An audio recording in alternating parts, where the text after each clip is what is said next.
So people, right then, I hope you've all been following along. Now today, we're doing the back end. Oh, one can move the miler. Right, here we have the back end. And by back end, I mean top structure, yeah? And I'm going to walk you through how I've done it. Now, it's tricky to explain this because every car's different, every build's different. So what works on this, my angles aren't really going to work on anyone else's. Well, first of all, what you have to do is position that bar, right?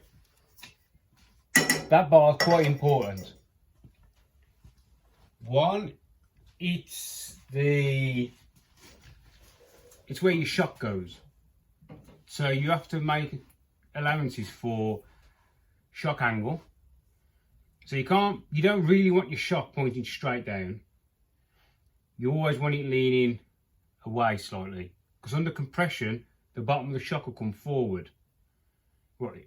If your arm's square, or as it should run, just below square, it'll come straight up a little bit and then start to move in. So this should be always slightly forward of the bottom pivot point. You've got to get your width right, so you're not binding your shocks.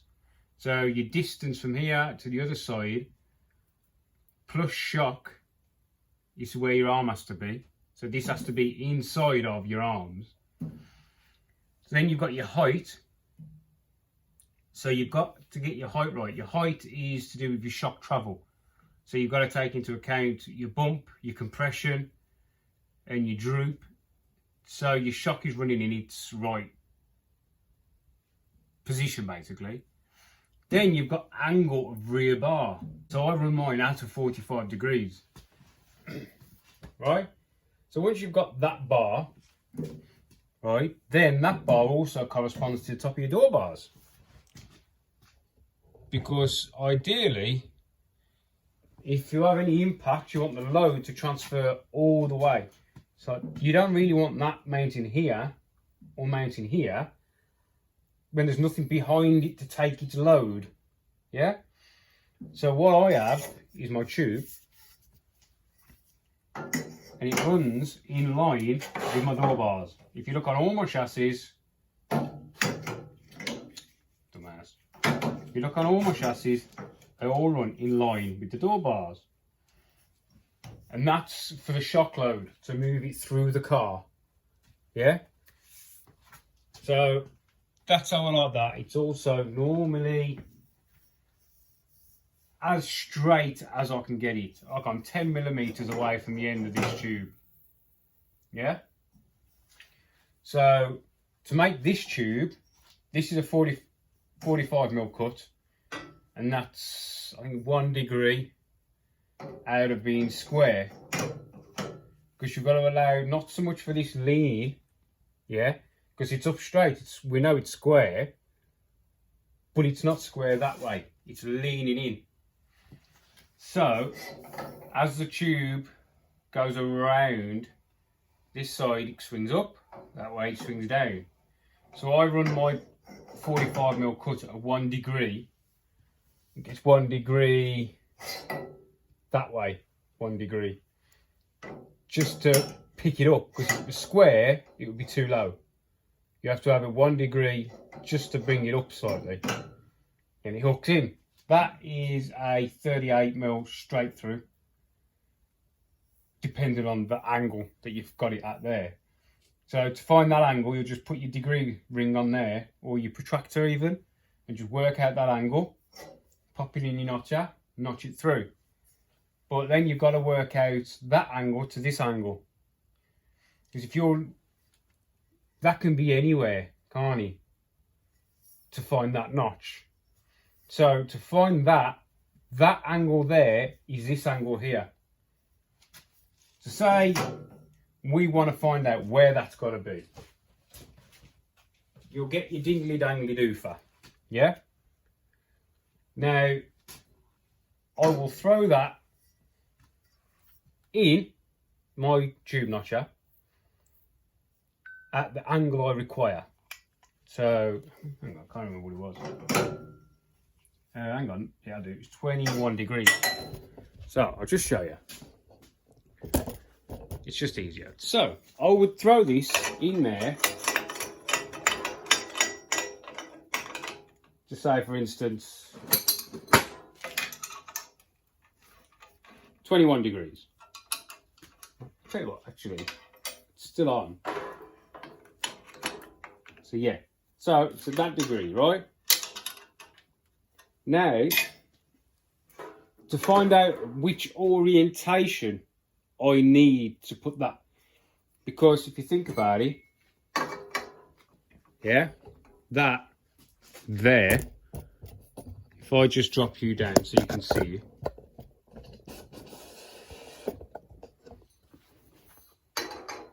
that's not square, is it?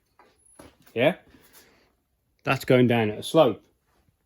So we've done that at 1 degree off, and we know we need a 20 degree cut there, but where? Well, that angle there, if you imagine, you've got this angle, that's square. So imagine if that is the bar running through the rear suspension, that angle there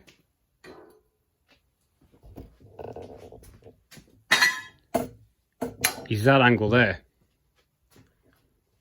So imagine that's your saw, your hole saw, that angle, right? Do you get me? So that's got the hole cutter on the end of it.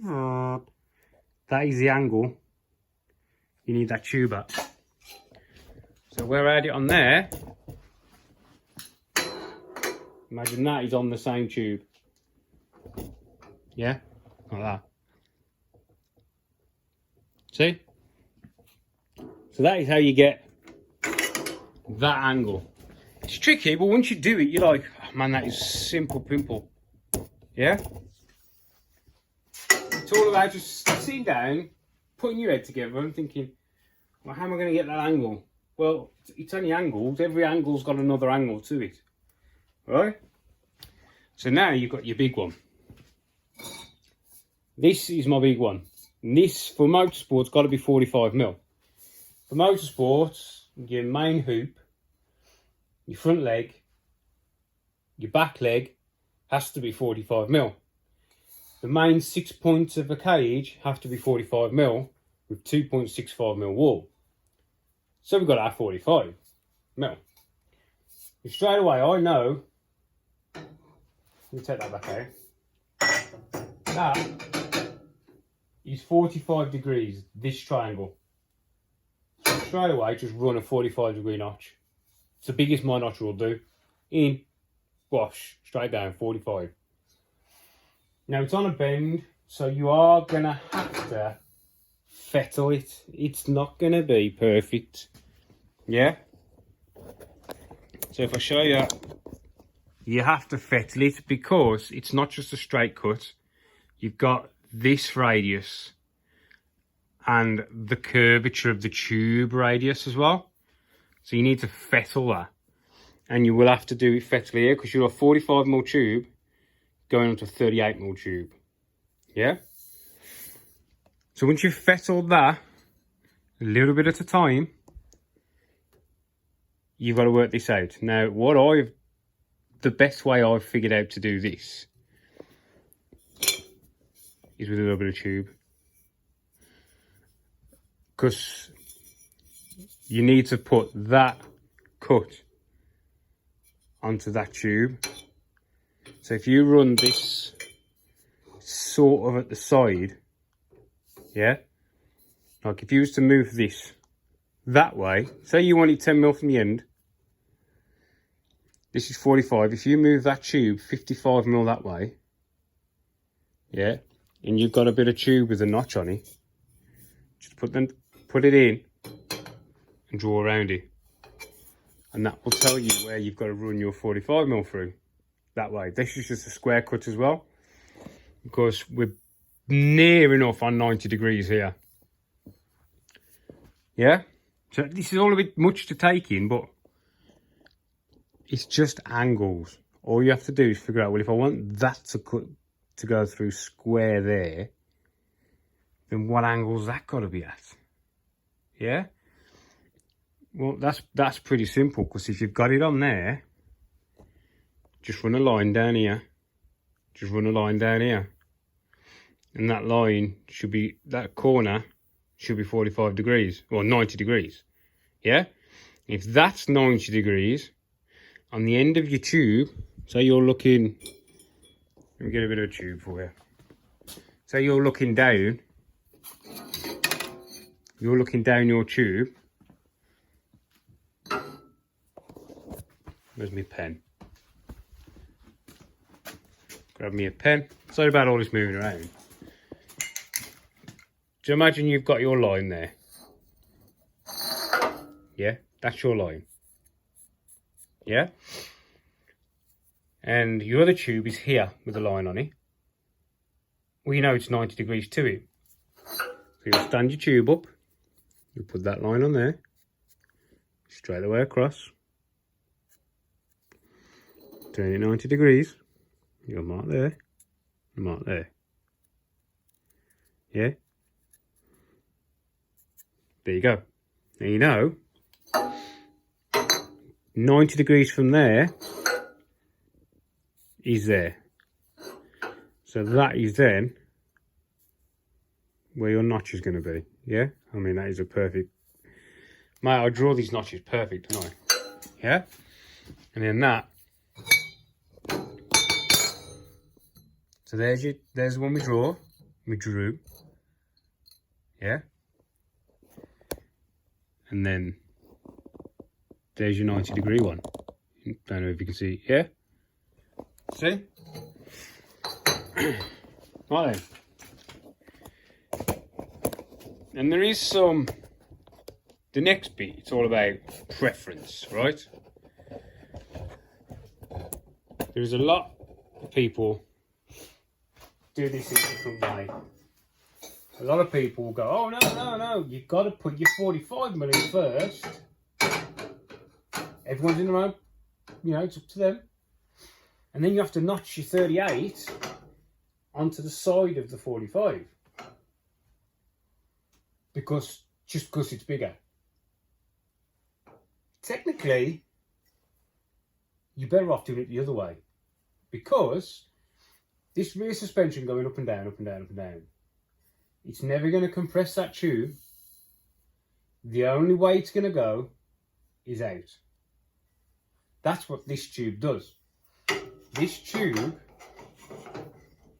right, this tube here holds that from going that way, right? So you want maximum contact with this tube onto this bar. Full, really good, nice penetration weld. Now inside here is also the bung I made. So this basically to there, basically where the end of this is just solid. So I can run heat into this first to heat this up. And then when I weld this to that, it will penetrate this even more. So this then is not going to come off the chassis because it's welded to solid steel, not hollow. And then I'll put that on top because the only way that can go is up. And to compress that, it's going to be tricky. But to pull that off, to me, is the easier way. So, that's the way I do it. So, to notch that notch, what I do, I don't know if you'll see now, I've drawn around this. So, I put that in place, draw around it with a marker, took it off. Yeah? Put that wherever you so desire. Oh God, my bum's cold now. And then you want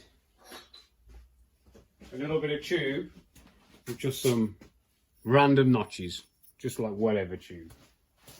Now this tube, you want to keep it in the orientation that you want it to go. and then look down it so you can see it's in line with that, and then just draw over the top. Yeah, so because you're gonna have to put it like that to start with, because you know it's got all material there, right? So you get me there? Where that line is there, just look down the outside of the tube from where you're coming from, draw over the top, and run down with the grinder. Open it out, bit of fettling, and you're done. The back end is it's pretty simple. Don't get me wrong, it's very important, right? It's very important because it's taking the load of your suspension, so it's got to be strong. You can't have any flex. Each corner really needs to be within a couple of mil of each other. It's like the height of this to my table and the height of the other ones in the table. Then you have to come down. I'll show you. It's just easy for me to show you. You'll get yourself big angle, right? And you'll put it there like that. So you come down, that gives you a measurement. I come off the end of my chassis table to that square, so I know that they're equal because my chassis sits in the middle. Then you also have to come off that way, yeah? Then measure from there to your chassis. That way then you know it's the right height and the right distance away. Then they'll both be right, yeah? Then, yeah, so you've got your height, width away, and your width too. So that's the coordinates of that corner, and that corner should be the same, right? You get me? You follow me? So that's how I do the back end of mine. It's simple, but tricky. If you haven't got a chassis table like this, and you're messing around in your garage, and you're just living the dream, what you want to do is when you go for this bar, right, get yourself your length of 38. Mine is 930 millimeters long, plus my end fittings. These were 6 millimeters deep, the face, but then they were chamfered off for weld prep. So, say 6, 30, 942 total. And then you, instead of, if you haven't got the machine, you can just buy the, what's it called now? The washers with the chamfer on them. Oh, some of the diagonals. No, they're not. Oh, for flip's sake. You know, it's going to freaking annoy me now. Misalignment. I think they're called the misalignment spaces. You know, the ones that go in front of rose joints. They're like these. Yeah? But you can get them a lot smaller. Misalignment spaces. So you can just use them. Half inch B20 I use, but you can just put 3/8 U and F in if you want to run mini shocks. Because technically you could run, say if you had a shock like this, like a normal mini rear shock, you could put that there, and you could put a female rose joint on the top. Screw it on. Jesus, screw it on. I mean, what I'd probably do is not have the offset ones, or if I did, I'd cut that off and re-tap the thread onto there, so it goes all the way on.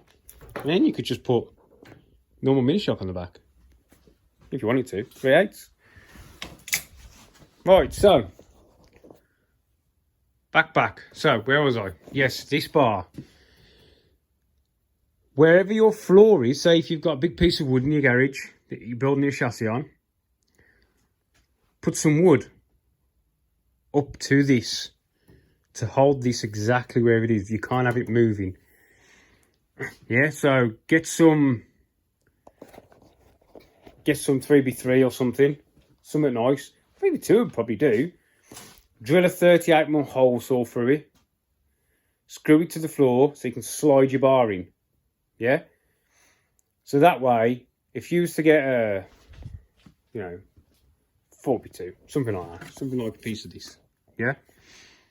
Then put a 38mm hole in, just slide it on. And if you did 2 identical at the height you wanted, your bar's square, isn't it? You get me? Yeah. Right, so that's the back. Yeah? And remember, people, nice notches, no big gaps, nothing where it's sort of touching here and it's not sort of touching around there, because as soon as you start welding it, you'll blow out that material there and this will go, and then that will go, and it will pull it out of square. So try and get the best notches you can, okay? Well then, I think I'm going to call it a day, as I'm back to work tomorrow and I'm on fitness shit. Sorry about language, so I'm going to start riding my bike again to work. It's only 9 mile there, 9 mile back, so it's not that bad. Right then, thank you, much appreciate you watching and sticking with me. And give me a thumbs up if you don't mind. Thanks for watching.